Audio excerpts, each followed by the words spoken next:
I want to start by saying I don't drink, I don't do drugs, I don't even take sleep medication. I need you to understand that before I tell this story, because what happened that night was real. I was fully awake, fully aware, and I still can't explain it. I live just outside a small rural town where the houses thin out and the trees start to take over.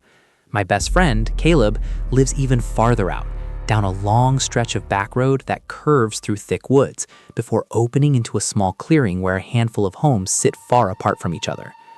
Every summer, his family hosts a late-night bonfire. It's tradition. Music, food, a few drinks for everyone else. I usually stay late to help clean up. That night, the air had turned strangely cold for early September. Not freezing, but sharp enough to bite through a hoodie. I left Caleb's place close to 1 in the morning. My car was the last one in the gravel driveway. The road out there has no streetlights, no houses for miles, just trees pressing close to the pavement. I turned my brights on immediately. About 5 minutes into the drive, I saw something ahead on the right side of the road. At first, I thought it was a mailbox, then maybe a deer standing oddly still. But as I got closer, my headlights revealed a person, a man. He was standing just off the shoulder of the road, facing the woods, completely motionless. He wore what looked like a dark coat that hung to his knees. His arms were at his sides. He didn't react to my car at all. As I passed him, I felt that familiar prickle at the back of my neck, the kind that tells you something isn't right. I checked my rearview mirror. He had turned. He was now facing my car as it drove away. I told myself he was probably just some local walking home. Maybe his car broke down. Still, I pressed harder on the gas. 2 minutes later, my low tire pressure light flicked on. I muttered under my breath. The temperature drop probably messed with it. It happens sometimes. But then the steering wheel started to vibrate. A rhythmic thumping sound followed. I barely had time to process it before the car lurched violently to the right. I managed to brake and bring it to a stop in the middle of the road.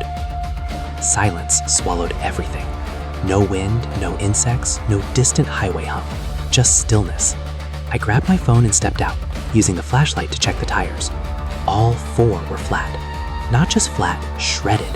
The rubber looked torn apart in long, jagged strips, like something had clawed through them. My stomach dropped. There was no cell service out there. I already knew that. That's when I heard it. A slow crunch of gravel behind me. I froze. The sound stopped when I stopped breathing. Then a voice spoke from the darkness. "You shouldn't have left." It was calm, almost conversational. I spun around, shining my flashlight toward the trees. At first, I saw nothing. Then the beam caught a shape standing between 2 trunks about 20 feet away. It was the man from the roadside. Except now I could see his face, or what was left of it. The lower half seemed wrong, sunken, uneven, like the jaw didn't sit properly. His mouth hung slightly open, and when he smiled, it stretched too far to one side. "I waited," he said softly. My brain screamed at me to move, but my legs felt locked in place. The light in my hand trembled. He took 1 slow step forward. Gravel shifted under his shoe. That broke whatever paralysis I was under. I bolted. I didn't even think about direction. I just ran down the road toward Caleb's house.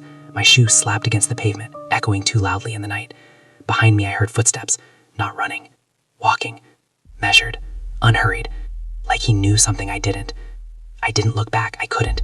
Every instinct told me that if I did, I'd see him closer than he should be.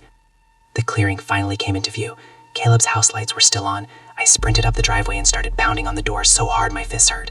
Caleb's dad opened it, confusion turning to alarm when he saw my face. I tried to explain between gasps. The man, the tires, the voice. They called the police immediately. 2 officers came out and drove me back to my car. The road was empty. No man, no footprints that they could see. But my tires were destroyed exactly as I described. The officers searched the surrounding woods for nearly an hour. Nothing. No signs of anyone hiding, no abandoned vehicles, no houses nearby. They had my car towed and suggested it might have been vandalism, a random act. I stayed the night at Caleb's. I thought that was the end of it. It wasn't. Sometimes before dawn, I woke up to a soft tapping sound. Tap, tap, tap. It was coming from the bedroom window. I laid there, staring at the ceiling, hoping it was just a branch brushing against the glass. Then I heard breathing. Not loud, not exaggerated. Just slow, steady breaths from the other side of the window. My entire body went cold. The tapping stopped, and then the voice came again, barely above a whisper. alone. Tears filled my eyes, but I didn't move. I didn't dare look. A few seconds passed, then a shadow shifted against the thin curtain, the outline of a head, shoulders, standing right outside. The breathing continued for what felt like forever before finally fading away. When the sun came up, we checked outside. There were footprints in the soft dirt below the window. Bare footprints. The police came back. They searched again. Nothing. No one matching that description had been reported in the area. No break-ins, no missing persons, nothing. I replaced my tires. Life went on. But sometimes when I drive at night, especially on back roads, I see someone standing just beyond the reach of my headlights, still, waiting. And no matter how fast I drive away, I always have the same feeling that he's walking behind me, unhurried, and that one day I won't make it back to the lights in time.